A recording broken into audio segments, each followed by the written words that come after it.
में सवार होकर के एक सिटी से दूसरी सिटी में जा रहे थे। हाईवे पर ड्राइव कर रहे थे। नदी पर जो पुल बना हुआ था, जैसे उसको पार किया तो एक लड़की दिखाई दी जो तरबूज बेच रही थी सड़क किनारे। बच्चे ने जिद की वाटरमेलन चाहिए, तो इन्होंने कार को साइड में रोक दिया। गाड़ी का शीशा नीचा करके जो है मैडम ने पूछा कि क्या भाव दिए, तो उस लड़की ने कहा कि 50 रुपए का एक लेके चले जाओ। तो ये जो मैडम थी मोल भाव करने लगी कि 30 रुपए, उससे ज्यादा नहीं। वो बच्ची कहने लगी कि आप गजब कर रहे हो, आपने तो 30 रुपए बोल दिया। तो मैडम ने कहा चलो 40 रुपए। तो उस बच्चे ने कहा अरे 40 का तो हमें ही पड़ा है, 45 का मैं आपको दे सकती हूँ। ये भाई साहब जो थे, पति जो थे, मुस्कुरा रहे थे कि क्या ये जिद बहस कर रही है इतनी छोटी सी बात पर। और जो मैडम थी वो मोल भाव में लगी हुई थी। तभी वो जो लड़की थी वो तरबूज लेकर के इनकी जो कार थी उसके पास में आ गई, और जो बच्चा था वो खिड़की से बाहर देख रहा था। तो मैडम थी, उन्होंने एक और इमोशनल दाव खेला। उन्होंने कहा कि अपने छोटे भाई के लिए दे जाओ 40 रुपए में। तो उस बच्चे ने कहा अरे वाह कितना प्यारा बच्चा है, क्या नाम है इसका। तो उस बच्चे ने बताया मेरा नाम गोलू है। कहने लगी वाह तुम तो सच में गोल मटोलो। और तब जो है उसने वो तरबूज उसके बच्चे के हाथ में रखना चाहा, तो वो जल्दबाजी में, छोटा बच्चा कहां संभाल पाता, वो नीचे गिर गया। 5 किलो करीब का तो तरबूज रहा होगा, उसके 3-4 टुकड़े हो गए।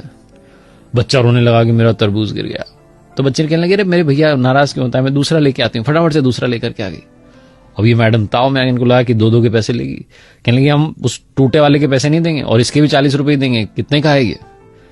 उस बच्ची ने कहा, जो लड़की बेच रही थी तरबूज की, मुझे तो आंटी जी कुछ चाहिए ही नहीं, मैं तो अपने छोटे भैया के लिए लेकर आई हूं, मेरी ओर से तोहफा है इसके लिए। तो कहने लगी नहीं तुम पैसे तो लो। जो पतिदेव थे भी मुस्कुराकर कहने लगे कि अरे तुम 100 रुपए लो दोनों तरबूज के, टेंशन ना लो। उस बच्चे ने कहा नहीं मैं अब पैसे नहीं लूंगी, आपने कहा ना मेरा भैया है, भैया से पैसे थोड़ा ना लेते हैं। तो ये जो मैडम थे उन्होंने कहा कि अरे ये तो मैंने ऐसे ही कह दिया था, तुम पैसे ले लो। उस छोटी सी लड़की ने जीवन का सार कहा। उसने कहा कि मेरी मां कहती है कि रिश्तों में नफा नुकसान नहीं देखा जाता, पहला वाला टूट गया कोई बात नहीं, दूसरा वाला इसके लिए मेरी ओर से गिफ्ट है, तोहफा है, आप लेके चले जाओ। जब उसने ये बात कही तो इन मैडम ने पूछा कि तुम्हारे परिवार में कौन कौन है, तुम्हारा कोई भाई है।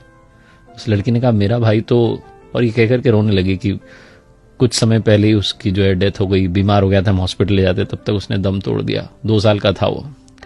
मुझे तो इसमें अपना भैया नजर आया, आप लेके जाओ तरबूज। ये जो मैडम थी ये जहां से आ रही थी अपने घर से और दूसरे शहर जहां जा रही थी, वहां पर किसी के रिलेटिव के यहां पर जाना था, गिफ्ट देना था, कंगन लेकर के जा रही थी। बिना देरी के इन्होंने अपने पर्स में से वो कंगन निकाले और उस लड़की के हाथ में रख दी कि बेटा ये मेरी तरफ से तुम्हारे लिए।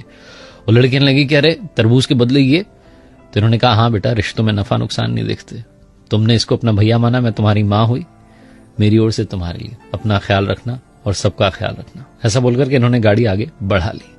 जो पतिदेव थे मुस्कुराते हुए जा रहे थे कि कैसी है मेरी पत्नी, भी थोड़ी देर पहले 10-20 रुपए के लिए मोलभाव कर रही थी और अब इतने महंगे कंगन ऐसे ही देकर के आ गई। इमोशंस भी क्या चीज होते हैं। और तभी इन्हें याद आया जो उस लड़की ने कहा था कि रिश्तों में नफा नुकसान नहीं देखते। बिना देरी के इन्होंने अपने बड़े भाई को कॉल लगाया और बोला कि अरे वो वाला प्लॉट आप रख लो, वो बाजार की दुकान आप रख लो, मुझे नहीं चाहिए, मैं कोर्ट में जो मुकदमा किया हुआ है वापस ले लूंगा। बड़े भाई साहब कहने लगे तुझे क्या हो गया अचानक। तो इन्होंने कहा कि वो भाई साहब मैंने सुन लिया है, अब याद रख लिया है कि रिश्तों में नफा नुकसान नहीं देखते। बड़े वाले भाई साहब भी पिघल के कहने लगे कि अरे मेरे छोटे इतने प्यार से पहले बात करता तो बात आगे बढ़ती नहीं, आजा घर पर चाय पीते हैं और सब सॉल्व कर लेते हैं। बहुत छोटी सी कहानी है जिसका सार ये समझाता है कि रिश्तों में नफा नुकसान मत